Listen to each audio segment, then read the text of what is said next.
Hello students, welcome to class 7th। बच्चों, ये है हमारी अंतरा व्याकरण एवं रचना की बुक और इसमें हम आज पाठ 4 जो कि हमारा शब्द भंडार है, आज हम इसका जो भी वर्क है वो अपनी नोटबुक में करेंगे। तो चलिए सभी बच्चे अपनी नोटबुक ओपन करेंगे और इसमें वर्क करना स्टार्ट करेंगे।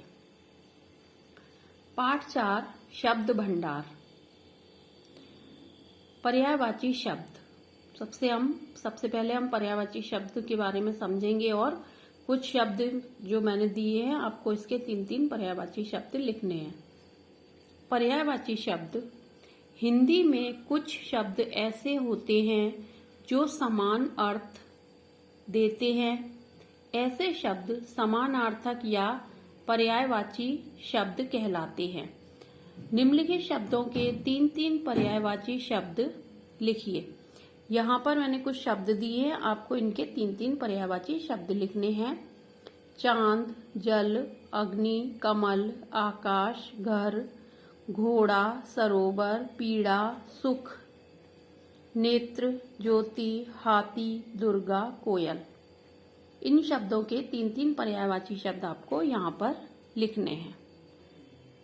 इसके बाद है हमारा विलोम शब्द। जो शब्द एक दूसरे के विपरीत अर्थ प्रकट करें वे विपरीतार्थक शब्द या विलोम शब्द कहलाते हैं।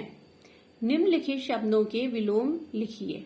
यहाँ पर कुछ शब्द दिए हैं, आपको इनके विलोम लिखने हैं, ठीक है। जैसे सरल का कठिन, अनर्थ, अनुज, विष, आय, अपना, प्रकाश, बढ़ना, उदय, शांत, न्यून, उपयोगी, ताप, सूखा, ज्ञान, गुप्त, शीत, गरीब, घृणा, आदर।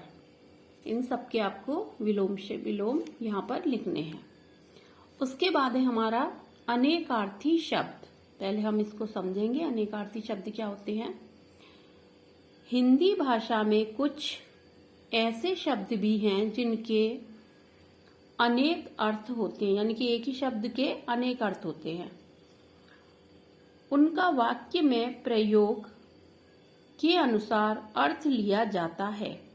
अर्थात जिन शब्दों के एक से अधिक अर्थ होते हैं उन्हें अनेकार्थक शब्द कहते हैं।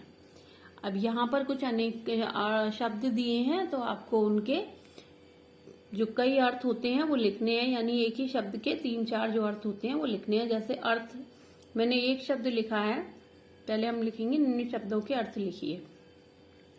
सबसे पहला ही शब्द जो है हमारा वो है अर्थ, ठीक है। तो अर्थ का मतलब क्या होता है? धन भी होता है, मतलब भी होता है, कारण भी होता है और लिए भी होता है, ठीक है।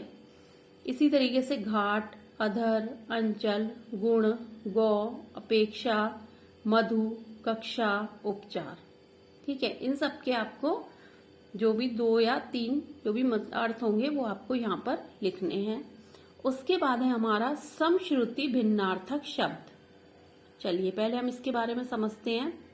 समश्रुति भिन्नार्थक शब्द सुनने में समान किंतु अर्थ में भिन्नता रखने वाले शब्दों को समश्रुति भिन्नार्थक शब्द कहते हैं, ठीक है।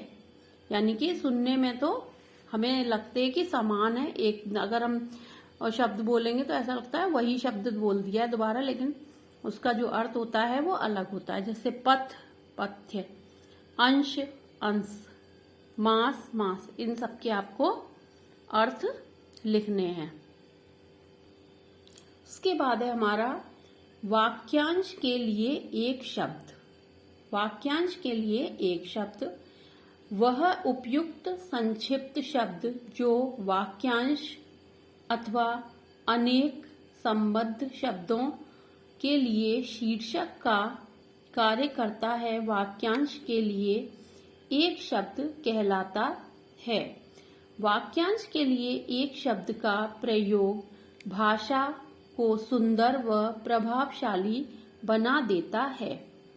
निम्नलिखित वाक्यांशों के लिए एक एक शब्द लिखिए। ठीक है, यहाँ पर कुछ शब्द दिए हैं, जो कुछ वाक्य दिए हैं, आपको उनके लिए एक शब्द लिखना है।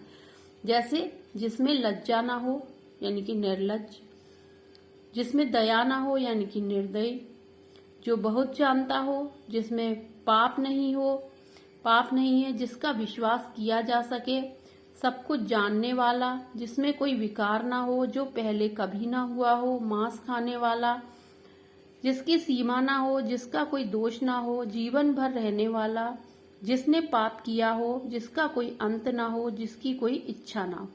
इन सभी शब्दों के लिए आपको यहाँ पर एक शब्द लिखना है। अब है हमारा एकार्थक प्रतीत होने वाले शब्द। देखिए, पहले हम इसको समझते हैं।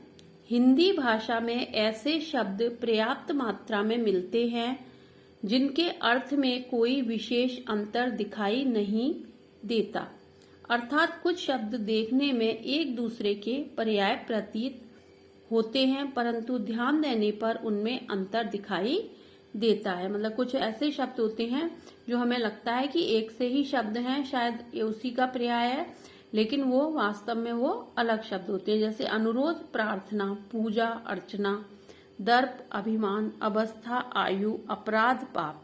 तो इन सब के आपको अर्थ लिखने हैं।